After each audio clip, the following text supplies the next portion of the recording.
বাবু স্যাংরা রে গাছে উঠিয়া দুইটা জল্প খাইছে তো। বদমাইশের অবস্থা কি এই দি বল দাঁড়ায়। আব্বু আসসালামু আলাইকুম আব্বু। ওয়ালাইকুম আসসালাম, কি চাই? আব্বু মুই ওই পাশের পাশে রশিদ দিয়ে আছে না, হ্যাঁ, ওর পোলাটার একটা কিডনি নষ্ট হয়ে গেছে আব্বু। এটা তোর কি হয়েছে?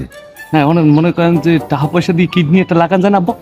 হয় এত লাগানো টাহা বেড়া, টাহা হইলে বাঘের চক্ষু মেলে বাঘের দুধও মেলে। হেই আব্বু, হয় আব্বু হেলে মগজে ওই যে বড় গরুটা আছে না, হাড় গরুটা আব্বু, ওইটার কিডনিটা লাগান যাবেন আব্বু। কথা খারাপ কো নাই বুঝছো, কথা খারাপ কো নাই তুই কন। সকালবেলা খাইছো কিছু? আব্বু খাইলে এক গাবলা ভাত আব্বু, What? ঠান্ডা বাজে দি কোকসা বাসায় লাতি খাবি? আমি কথা কইলি খালি কইলে কইবেন না। এই ওদিকে না, ওদিকে যা, ওদিকে যা, বাড়ি যা। তুই ঘর দিয়ে বেরিয়ে না, একার কোকসা বাসায় কিন্তু লাথি মারমু, একারে গুন্যেও কলিতে পারবি না। ভালার ভালো অজাত জানি কোন থেকে, এই বলে মুই বাড়াইছি। Oh my god.